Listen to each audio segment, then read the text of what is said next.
댓글이 장난이 아닙니다. 악성 댓글이 말 되냐?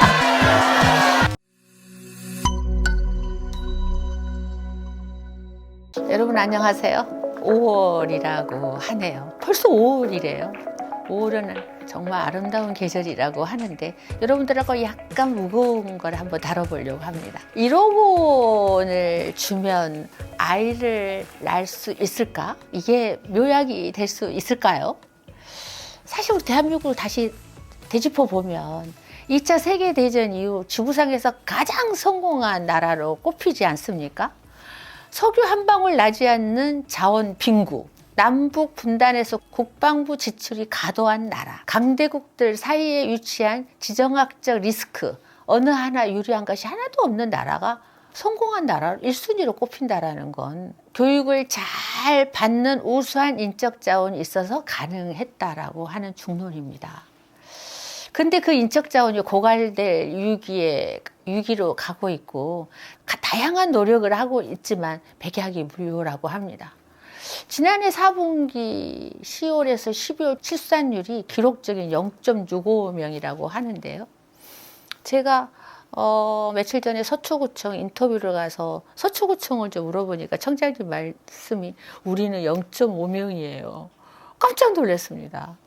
그럼에도 지금까지 정부는 이렇게 저렇게 300조 원이나 썼다고 하는데 출산율은 실패하고 있으면 어째 되는 거예요. 그래서 드디어 1억 원을 드리면 아이를 낳으시겠습니까? 국민권익위원회가 설문조사를 실시하고 있는데 댓글이 장난이 아닙니다. 악성 댓글이 말 되냐. 사실 지금부터 17년 전 대통령 선거에서 허경영 후보가 그러고 봤더니 허경영이가 이렇게 오래됐네요. 같은 발상의 공약을 한 바 있었지요. 그때는 그냥 웃고 넘어가는 현실성 떨어지는 공상 정도로 치부했었습니다.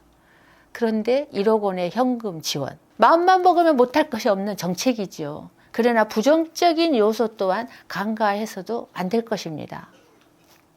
저는 이제 대한민국도 혁명적인 이민 정책을 머뭇거리지 말고 국민 공감 하에 추진해야 할 거라고 저는 생각합니다. 또한 세상이 많이 바뀌었지 않습니까?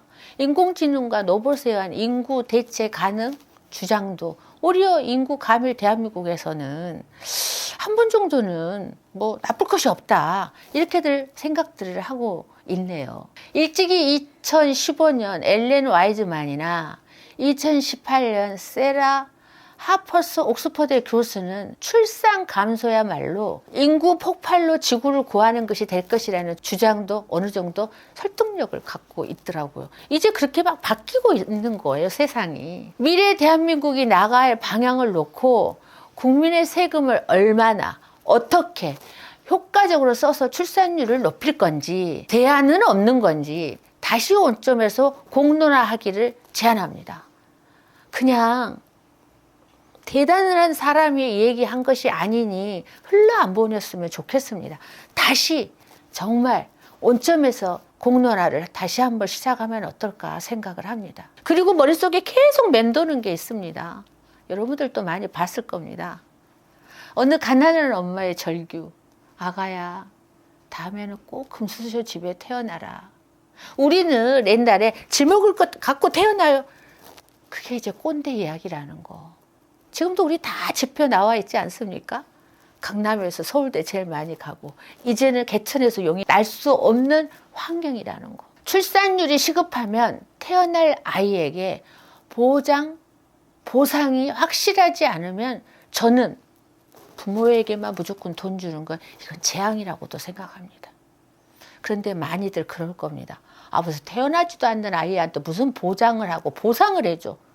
그 아이가 뭔 죄 있습니까? 1억 원을 받으려고 하는 부모들은 다 대부분 흙수저일 텐데. 이 또한 허경영 공약처럼 그냥 웃고 넘어가는 공상일까 봐 겁도 납니다. 젊은이들에게 그가 책임져야 할 아이들에 대한 보상과 보장은 꼭 필요하다고 생각합니다. 대한민국 미래는 밝다고 합니다. 그 밝은 미래는 다시 정책 유반자들의 역할이라고도 생각합니다. 함께 화이팅 하시죠. 5월 행복하세요. 네.